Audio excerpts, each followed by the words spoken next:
Hey everybody, welcome back to Leosophy. I was thinking about something very unusual. I'm getting ready to do the business series, and this is not one of the business episodes, but I got to thinking about the United States being created kind of like a business. It was very much structurally like a company originally. And I'm going to mute my phone. There we go. Forgot. I remembered while I was recording, but was thinking about America being created originally as kind of like a company and being run a lot like a company. And I started thinking about the differences between companies and nations and what their ultimate goals and aims are. And it got me thinking about the aristocracy of Europe and the republic that was established in the United States just prior to or during or after, depending on how you look at it, the American Revolution. And a few things have been crossing my mind regarding that. First of all, originally they only wanted people of English stock, or at the very least Western European stock, who were male and landowners to be able to vote. And now that's anathema. You cannot even suggest that as a possibility. And conversely, in Europe, only people who are originally of a fighting class of individuals, which ended up becoming hereditary, but originally wasn't hereditary, only they could take part in politics. They were the ruling class, in other words, those who fight, those who toil, those who pray, they were those who fight. And I started thinking about how things have changed for the worse in many respects. And what ultimately happened was they said, men with land could vote. And then it was men with land or men who had fought in a war could vote. And then it was just men could vote. And then it was just men of any stock could vote. And then it was women could vote. And it just kept going. And now you actually have people in the American Senate, in the American houses, arguing that anyone should be able to vote. Like if somebody is not a citizen at all of the United States, if somebody lives in Peru and has no interest in the country at all, they should be able to vote. And I started thinking about it in relation to companies, modern companies. Originally, and even today, this is just hypothetical. Let's just look at Coca-Cola, for example. This is hypothetical.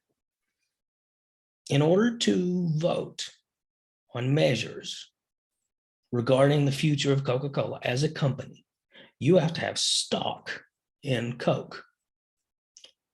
That's an important thing because it's in your financial best interest to make decisions that you think would lead to a positive outcome for Coca-Cola as a company. Imagine for a minute if first Coca-Cola said, you know what? No. If you want to vote at a shareholder meeting, you can just work for Coke. Doesn't even matter if you just started work today.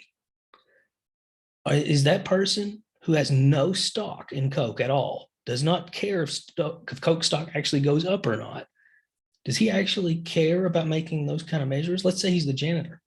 What are they going to vote on? They're going to vote on spending.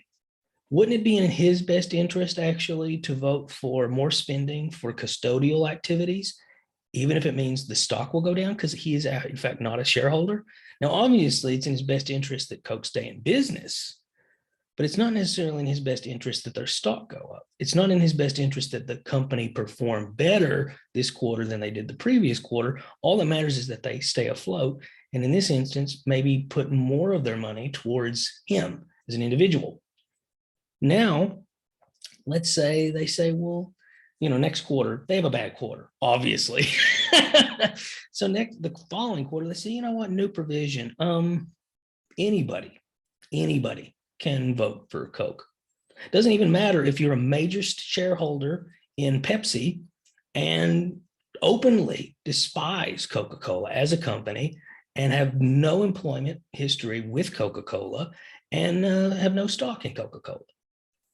Imagine how absurd that would be. That would be the most ludicrous claim anyone ever made, because clearly at that point, People who want Pepsi stock to go up would simply vote for Coke to do really bad things. I say we change the recipe to include dog shit. That would be a thing. That would be something that's put forward because they don't have stock in it. And I think there's a direct parallel to that in how republics work, because there's two ways you can have stock in a republic.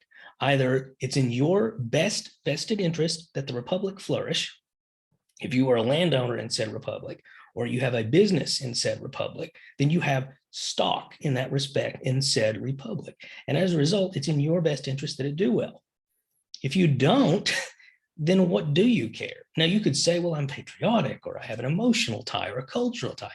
And of course, there is the genetic element of having things in common with a people inhabiting a republic. And that's been an important factor in every single system of government since time immemorial, up until the 20th century, or maybe late 19th century. But even with that, it's like, it's not necessarily your best interest what's good for the country as a whole. And conversely, the other argument, the reason why men voted was because it was always in your best interest what happened to a country, because you might get drafted and forced to fight. That's a huge aspect of being a man in any country for the most part. So what ultimately happened was we said, well, you know what? You don't have to have stock in the country to be able to vote.